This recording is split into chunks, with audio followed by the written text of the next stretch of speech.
For us, it's about how do we use the stablecoin and this new payments infrastructure, the blockchain, at least for the payments use case, and connect all these real-time payment rails around the world, whether it's Pix in Brazil, whether it's ACH in the US, to a blockchain and create this real-time payment instantly. I think that's what we're all working towards and what I'm most excited about, the future promise of stablecoins for payments. Hello, and welcome to Public Key. This is your host, Ian Andrews. Picture a world where money moves as freely as information across the internet. We're standing at the threshold of that reality as stablecoins emerge as the missing payment layer for the digital age. But what does this mean for businesses, economies, and the future of global trade? Today, we dive deep into these questions with Chris Harmse. He's co-founder and chief business officer of BVNK, a pioneer in stablecoin payments infrastructure. Chris will share how BVNK is revolutionizing the financial landscape by bridging traditional and blockchain payments, including their groundbreaking Visa blockchain integration for accelerated stablecoin settlements. We'll also explore the implications of Europe's comprehensive MiCA regulations, the fascinating rise of non-USD stablecoins in global trade, and their growing adoption in regions with volatile local currencies. Now, before we begin, I want to highlight that much of our discussion draws from the groundbreaking report, The Decade of Digital Dollars, which is a collaboration between BVNK and the Center for Economics and Business Research. This report features insights from our own Director of Research, Kim Grauer, on the surging global utility of stablecoins, alongside perspectives from industry leaders at Circle, Visa, and First Digital. You'll find detailed case studies and compelling data on stablecoin usage across different regions and jurisdictions, and you can download your copy through the link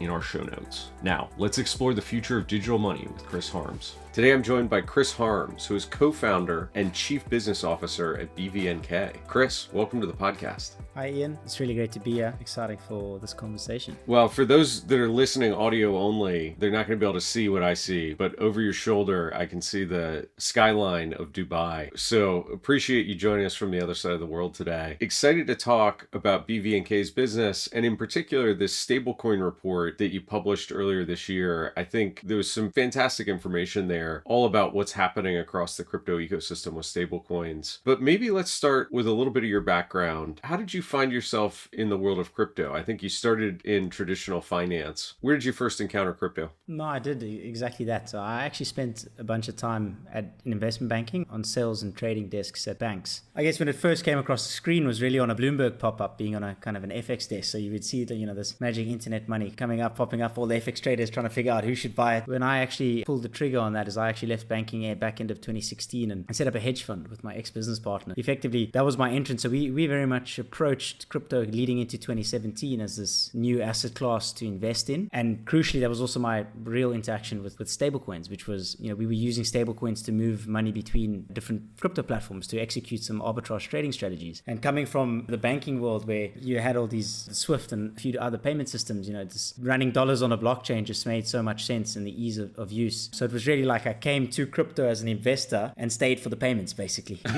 about it that way. You saw the problem space firsthand and said, hey, there's a solution that can be built here to help the world. Exactly. What was the crypto experience like in 2016 in South Africa? I know today, in some ways, that market is leading the world in terms of traditional finance adoption of crypto. I think the 4 largest banks in South Africa are all in various latter stages of applying for custody licenses and actually planning to hold crypto, or partnering closely with some of the leading crypto natives in the market. Take us back to 2016 when you first encountered this. Was this a niche segment or was there pretty widespread popularity early? It's a very valid question. I think the experience of South Africa, is not super unique to South Africa, but actually permeates through a couple of other emerging market countries, So I think early on there was a appreciation for what crypto was from the end user level. So the actual citizen in that market, for various reasons. Some are, depreciating currency, it's access to dollars, some of these points that we mentioned in our report. And so I think that user base just automatically said, okay, well, how do I get access to this new type or form of currency, which I think was underappreciated by the West in terms of you don't really need a digital dollar when you've got a Venmo account and ACH that works really well in the US. When you're in South Africa and it takes 2 days for a bank-to-bank payment in the same country, different story. Or when I started on the trading desk, the dollar rand was 10 to 1, peaked at 20 to 1 last year. So that's a 100% depreciation of the value of the rand. There was a period back then where banks were like, okay, cool, let's open up a lot of this. 2017 happened and lots of things blew up. And then everyone got quite cautious and actually deplatformed a lot of the early early crypto companies. And then this came back around where they just saw user adoption keep going up, South Africans demanding their piece of the action. And therefore, I think you've seen this come around, and the regulators played a good role there where they took quite a pragmatic view. Took a while with consultation papers to get input from the industry, and this fledgling industry took that on board and came out with a pretty pragmatic regulatory framework over the last 18 months, and they've been issuing CASP licenses to South African crypto asset businesses. And that's obviously allowed the banks to think, okay, well, look, regulators giving them a license, I can now bank these customers. So I think that's really the change you're seeing and a bit of the journey that South Africa has specifically been on with crypto. It's so exciting to see that happening. I was talking to one of my colleagues that supports our customers in that market just yesterday, and the conversation was, how can we bring that success and try and project that into some of the other markets, like where I live in the United States, where we're so clearly behind in terms of acceptance and that pragmatic regulatory approach. Take us through the story then of from that first experience with crypto to the founding of BVNK. How did that come about? And then maybe lead us into the story of what BVNK does. Sure. So while I was busy with the hedge fund and introduction to stablecoins, moving money between these platforms, my co-founders, Jesse and Don, had already actually started. They were one of the early pioneers. They're both serial entrepreneurs in their own right. And one of that first batch of crypto companies in 2016, 2017, actually in South Africa. So they kind of set up a crypto brokerage business out in South Africa and kind of was doing that through the 2017 bull market, obviously looked great. And then into the 2018 bear market, not so great, but really had built that first layer of infrastructure, which was really the start of BVNK. And I, through my ex-business partner, actually got introduced to Jesse and Don, coming with the payments background and coming in there. Jesse had spotted a bit of an opportunity with these payment side of things. Like, look, you can actually do cross-border payments using stablecoins. And there were only a few people building in crypto. So we ended up linking up together and started building out BVNK and expanding that original platform that they had built, parlaying that into what BVNK is today. So today we're really a global payments platform sat at the intersection of bank payments and blockchain payments. So that really means that we enable 3 core use cases. One is a pay-ins use case. So that allows merchants or PSPs to accept crypto or stablecoin payments, and they can either be settled in fiat. We then have a payouts use case, which is a global gig economy platform or a payroll platform looking to pay out a contractor, particularly in an emerging market or something like that. So we do a lot of these payments for Deal, the global payroll platform. We do their payouts into Argentina for their Argentinian contractors. And then we have what we call stablecoin settlements, which is more of the B2B use case, whereas the other two involve a consumer somewhere in the flow. And that B2B use case is really fintechs, payment companies, starting money service businesses, whatever you want to call them in and around the world, starting to adopt stablecoins as another means to either settle each other, settle merchants, receive payments. Think of it like just becoming part of their treasury. And I think we've really been pioneering in that B2B stablecoin side for quite some time. But the newer use cases, which we're really excited about, are these payouts use cases that we've really seen come into their own in 2024. So that's really us, a global payments platform, sat at the intersection of real-time fiat payments as well as blockchain payments, and really bringing those 3 payments use cases to life. One of the things I noticed looking at your blog was talking about the relationship with Swift, and that you've now connected into the Swift network, which for people that don't follow banking is this bank-to-bank, highly secure payments infrastructure. Talk a little bit about how that actually works, if you don't mind, the Swift to BVNK connection. Yeah, so I think as much as all of us that are down the crypto rabbit hole would love crypto to replace traditional finance as quick as possible, that's not really just a reality. So I think we really feel that stablecoins and blockchain rails is the next infrastructure upgrade for payments, and we're really trying to accelerate that upgrade, or what we like to say, accelerate the global movement of money by sitting at this intersection of the old payment systems, think the real-time payment systems in each market, and then also Swift, which today is the only way to really connect all of those payment systems together. What we find is a blockchain and stablecoins is a much better way to connect a bunch of local payment systems together, but that's not a wholesale replacement of the existing system. Swift is enterprise grade, battle tested over multiple different years. So we really do need to coexist and enable all of these, for lack of a better term, entry points in and out of the BVNK payments network, so to speak. So you can use Swift, you can use faster payments in the UK, you can use SEPA for euros across the EU, you can use ACH in the US, and you can use Swift to get in and out of this. But then you can also opt in to use this much faster, better payments technology, being a blockchain and a stablecoin. So it's really about that core ethos of bridging or bringing bank payments and blockchain payments together. It sounds incredibly powerful, and I think the pragmatic adoption strategy. It makes me wonder, is there any risk for you as the operator? In a crypto payment, it transacts almost instantaneously between two wallets. But when you're having to bridge that into Swift, I would imagine that you lose that instantaneous transfer and guaranteed transaction in some way. Are you carrying that risk on behalf of your customers of payment completion and the time delay there? How does the business work around that? Short answer, no. The way we use Swift today is, think about a customer trying to access stablecoin payment rails. The only way they can do that is to send a Swift payment, let's say send $1 Swift payment, get stablecoins, and now they're free to move at internet speed, to move value at internet speed. So we're just providing that on-ramp, for lack of a better term, using a Swift rail into stablecoins, and then vice versa. Once they've used and moved value around at internet speed or received value from somebody else, they want to get back into the traditional financial system. And how they do that is they get out of those stablecoins back into Swift, and we settle that Swift payment. So we don't really take any of that risk. The payment needs to complete before we get into the system. Once they're in the system, you obviously get the full benefits of crypto payments being instant settlement. One of the other things I noticed is an announcement that you now support the Pi USD or PayPal token. And I'm curious, kind of, as you look across the landscape of stablecoins, there's sort of the two giants with Tether and Circle and their well-known primary tokens. But then there's a long tail of other people that are trying to drive innovation here. How do you think about that landscape?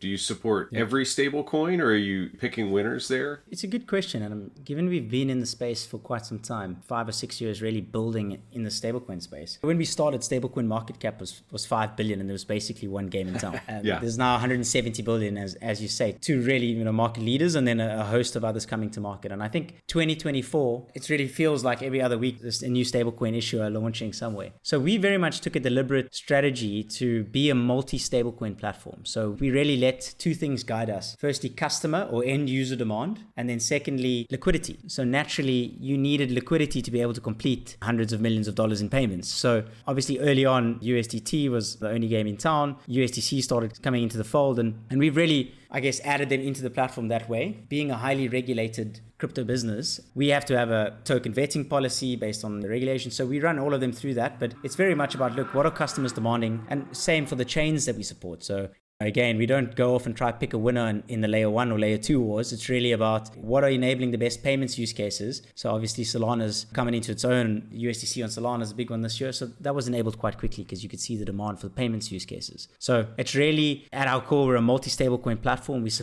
We multi-rail. That's across different blockchain as well as different fiat rails. And we really want to give choice, firstly to end users and merchants, but secondly also to make sure that the liquidity is there for that specific stablecoin so that you can actually do payments at scale. Yeah, it's powerful. It sparks another question on the layer 1 versus layer 2. Obviously, layer 2 is generally much less expensive in terms of transaction fees, but there's, I think for most layer 2s, the on-ramping, off-ramping problem of their own. The easy to get into, a little bit harder to get out of a layer 2 back to a layer 1 network. How do you all think about that? Are you supporting layer 2 networks today, or are you primarily on layer 1s like Solana and Ethereum, I guess? Yeah, so we do, definitely. I mean, I think there's the trade-offs that a layer 2 does for speed. They're obviously getting the security module really from the layer 1. So I think, there's a host of trade-offs that they have to make when they build. So today we do support Polygon and have our eye on other layer 2s, but like Base and that sort of thing from Coinbase. But I think if you look at scaled payment systems today, like the Visa network can do 25,000 TPS. You need a system that can get close to that if we really want to scale payments. Unfortunately, that's not Bitcoin. That's definitely not Ethereum. And even with some of the layer 2 scaling solutions, you probably still don't get to that level of performance. And I think for payments use cases, it does feel like all roads are leading to Solana at the moment, but I'm sure for a fact, just like we're a multi-stablecoin platform, we will live in a multi-chain world, and certain chains will win out for certain use cases. And I would argue Solana's probably leading the payments race today with a whole host of other awesome things that they're building there. But I just think you need that level of performance in a payment system to actually tap into the long-term benefits of a new payments infrastructure. So great. Shifting gears a little bit, regulatory situation is evolving. We touched on a bit of what's going on in South Africa, but I think the other big emerging thing, particularly related to stablecoins, has been the MiCA regulations in Europe. I'm curious how you think about those, particularly since, at least from my perspective, they're driving euro-denominated stablecoins, which to this point haven't really enjoyed anything comparable to the popularity of dollar-based stablecoins. How are you looking at the European market and the regulatory situation there? So given we're a London headquarters business and have offices in Spain as well as Bulgaria, and most of the team is based in Europe, and our licensing is based in Europe, obviously Mika is a very topical thing within the business. We're quite unique in the sense that we're a stablecoin or a VASP, CASP, whatever you want to call it, term, and we've got those registrations, and we're going to convert that VASP registration, which we have in Spain, into a CASP registration with the Central Bank of Spain. But given, again, we sat at that intersection of bank and blockchain payments, we went off and got 2 EMI licenses, which are fiat payment licenses, one in the UK and one in the EU. So if you look at the MiCA legislation, they kind of break it down into stablecoin issuers who need an EMI license, i.e. a fiat license, to issue those stablecoins, as well as a CASP or a crypto asset service provider it could be an exchange, a broker, a payments company like ourselves. You need permissions to do certain activities. So the fact that we have both puts us in quite a unique position to we were already a regulated e-money institution, and they've taken a lot of that regulation from the e-money directive. So I think we were well prepared for MiCA. It's again a pragmatic piece of legislation, but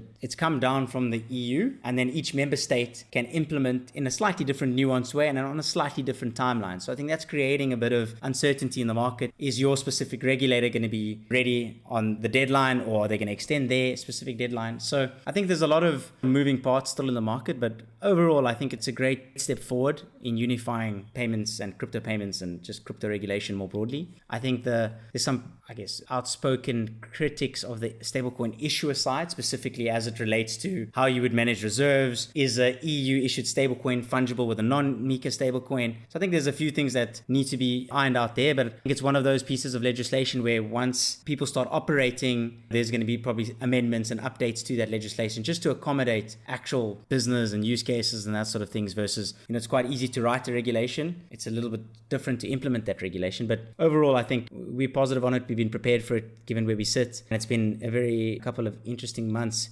interacting with different stakeholders within the ecosystem, whether that's issuers, exchanges, market makers, some of our customers. So it's quite an exciting time for Europe, I think. I agree. Again, it seems like an area where the EU is leading the world a bit here and getting it mostly right, which is, in my opinion, always good for governments. Mostly right is all you need. Exactly.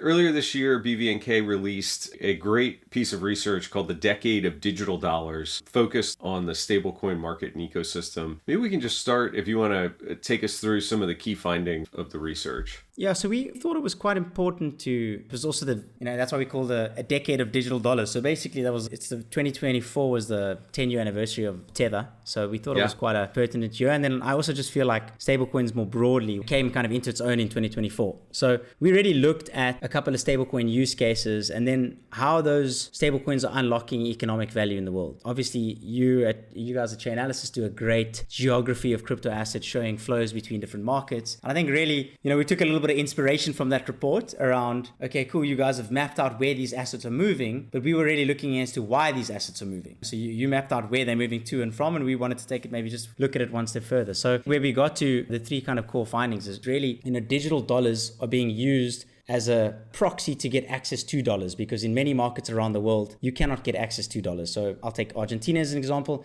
An individual can only buy $200 worth of dollars per month. Even in South Africa, you can only buy $60,000 a year as an individual without whole hoops jumping through tax clearance certificates and all these sorts of things to get access to more dollars. So it was really that access point to dollars, really like getting access to dollars that most people around the world can't get access to, and most, Western economies or Western citizens might take for granted. So that was kind of the one piece. The second piece was there's this phenomenon within crypto where what we call it the stablecoin premium, but it's really those digital dollars that float around on the blockchain. They trade at a slight premium to fiat dollars in that market. So, and then again, what is driving that? And it's really one of the key findings of that report is it's actually the ease of, think of it like an implicit premium to use this new payments technology that's just way easier to move money around. So they're happy to pay sometimes 20 basis points, sometimes up to 1%, like in South Africa, to get access to those digital dollars that move way freer than traditional fiat dollars in a bank account. So first is actually getting access to dollars. And secondly is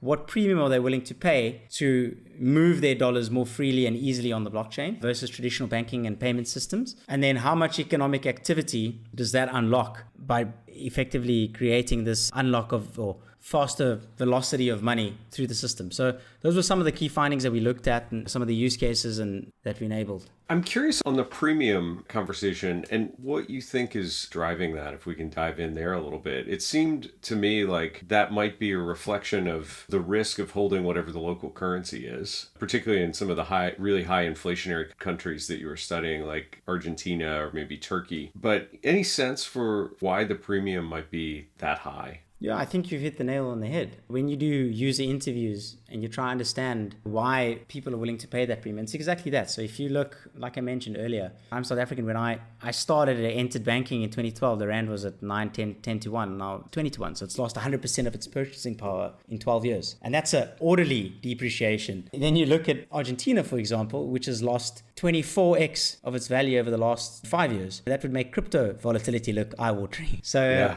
it really is that. It's lack of faith in local economic policies, it's political instability, it's depreciating currency, it's runaway inflation. So it's all these economic factors that play into a person not willing to hold their local currency and would much rather hold this digital dollar. And then firstly, how do I get access to that digital dollar? Cool, I can use digital dollars on a blockchain, but I'm going to pay a slight premium. And I think that's really the key factors that drive why people are willing to spend a bit more to get access to those digital dollars. Part of the analysis looked at long-term GDP losses in some of the emerging countries. And actually, the numbers here were staggering to me, where very large economies like Brazil losing over 8% of GDP in a 30-year period. Some of the smaller markets like Ghana and Nigeria, 20% or more. Even your native South Africa was north of 8%, which scale of economies that we're talking about here, 8% is hundreds of billions of dollars, a massive amount of loss. And I think when characterized like that, it certainly creates the evidence for why people would not want to hold the local currency if possible to use an alternative like a digital dollar, right? Those numbers were huge, but they were taken over like 10-year period, in most cases, sometimes a 20-year period. So, but when you add them up, for sure, the numbers are staggering. And if you think about the global currency markets that trade 6 trillion a day, or whatever the latest stat is, a lot of that is down to globalization and moving money between one place and another. But at the end of the day, the economic value is in that country's currency. And then when it needs to trade externally, you put this other variable in it, which is these floating exchange rates. And if you're caught on the wrong side of that as a business, just doing business, you can have massive FX losses that move through your income statement and then ultimately hit your balance sheet. So there's this entire industry that popped up around how you hedge those FX risks. This is where investment banks have some of their biggest desks are FX desks, where they're doing structured products and options, all to hedge these trade flows, if you want to call them that. So I think it's something that can sink a business if you're on the wrong side of it. We've seen the premium that some people are willing to pay to get on the right side of it. Now, we have seen in a country like Nigeria where the government has taken sort of a hostile stance towards crypto, at least parts of the government, and are actually suggesting that the devaluation that their currency's seen over the last few years is a result of crypto, which strikes me on the face as just being lacking facts. It doesn't track for me at all. But I'm curious, when you look at a market like that and the government's position, what's your reaction? Yeah, no, I think it's definitely not grounded in reality or fact. So, I mean, I can't speak for the Nigerian government and their economic advisors, but effectively, they've looked at their market, made a series of bad economic calls, effectively looking for scapegoats. Obviously, crypto was an easy scapegoat, and you obviously seen what's happened there with some of the Binance executives out there, and they've followed through that, right or wrong. So I think it was just an easy scapegoat for some. You've seen that kind of China in 2021, where crypto itself is not banned, but moving money in and out of China using crypto is somewhat frowned upon. So there's, as you say, some governments have just taken a short-sighted view and been quite protectionist, and I think that's probably going to come back to bite them long term. And then others have taken that pragmatic view, like we've seen in the EU, and arguably the US is coming over. There's that stablecoin bill moving around, so I think the powers that be are pushing it in the right direction, hopefully. One of the case studies that's included in the report is talking about Visa and their efforts to launch a program that connects the Visa network to the Ethereum and Solana blockchains. Can you talk a little bit about what Visa is doing and how that factors into your business? Yeah, so we've been in many conversations with Visa over the last couple of months, and they've been quite forward thinking in the space, and been a couple of headlines you've seen out over recently. But I think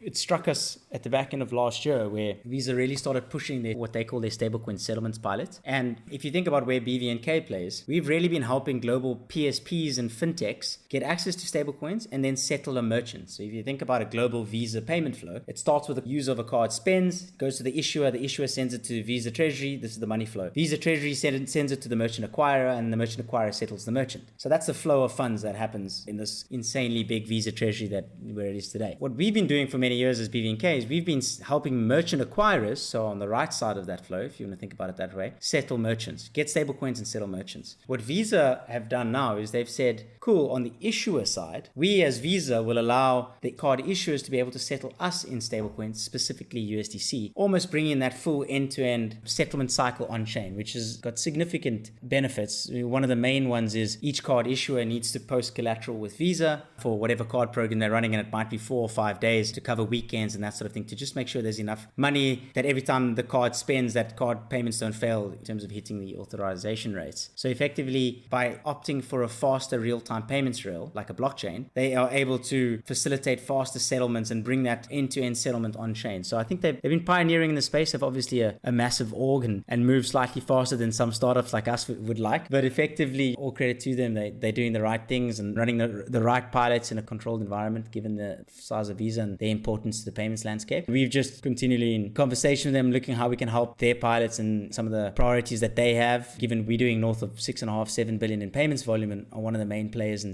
stablecoin payments. So it's obviously interesting to them because we're solving day-to-day use cases. They're looking at it from a one level up infrastructure level as well. Amazing. Shifting topics here, we recently had Paolo Arduino from Tether on the podcast. And one of the topics that we chatted about was the dirham peg stablecoin that they recently launched in the UAE. And I'm curious, since you're in Dubai right now, what's your perspective on a dirham-based stablecoin? Is there demand out there in the market for that? I think I'll tackle the question more as like, what is the demand for non-USD stablecoins? So that's probably... Yes, perfect. Yeah. So if you think about stablecoins today, as you said earlier, 99% of those stablecoins are dollar-based stablecoins. That makes perfect sense because the dollar is the global reserve currency. But even that level of percentage doesn't match global trade flows, which are 60 to 70% dollar-based, and even nation-state currency reserves also about the same. So for me, if you have a long-term view that non-USD stablecoins probably settle somewhere around 60-70% of where global trade and reserves are today, there's obviously a big bucket of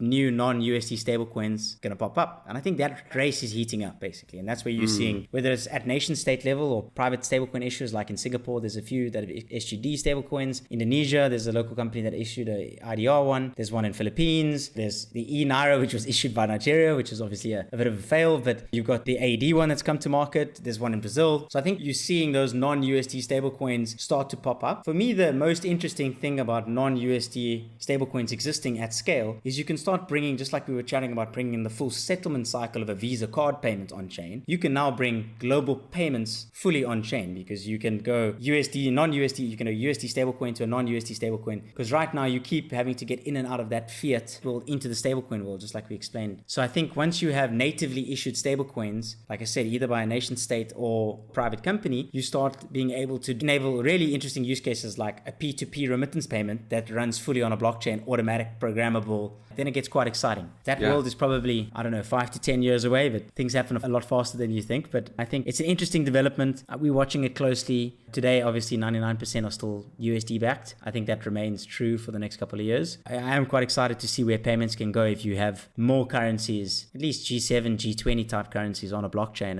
and what the FX markets start to look like in that world. It seems like it could totally change how FX trading is done if it's all on a blockchain. That would be pretty interesting. Instant settlement. Long gone are my days chasing MT103 messages on an FX desk at BNP Paribas trying to figure out where $10 million of client money is stuck in the pipe somewhere.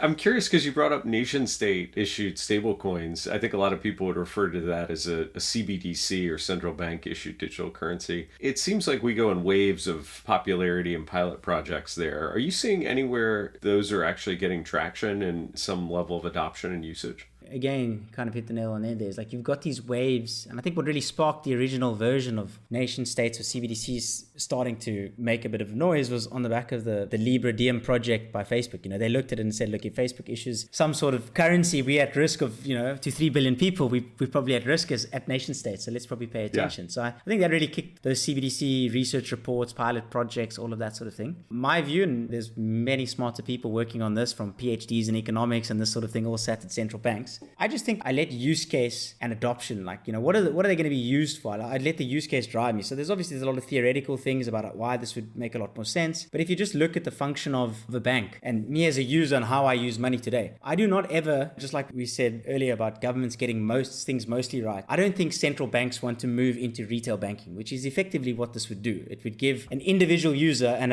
account at a central bank, which is really how banking works today. You've got a commercial bank that faces off against a central bank, and then that commercial bank is set up from a KYC, customer support, all of these sorts of levels to serve end users or retail customers. I very much don't think that central banks want to get into the business of retail banking. And I do think they look at it from some of the really interesting use cases. Let's reverse back to COVID. I remember there was an issue when the US government tried to get those stimulus checks to individual users and many people couldn't get them. They didn't know how to cash them. Obviously, a stablecoin at that point makes a lot of sense because you could just send the money instantly on a blockchain. But I think those isolated use cases shouldn't really or are not really driving the innovation there. And I think we probably still see a lot of these theoretical, this could be used for X, it could be used for Y. I still haven't seen the clear use case for central banks stepping in besides protecting their own currency in some instances. But yeah, look, I'm more pragmatic and closer to the use cases versus the theory. So I might be wrong and there might be a lot of interesting stuff happening at that central bank and in those research departments of central banks. But I'll let the market tell me who's right or wrong in time.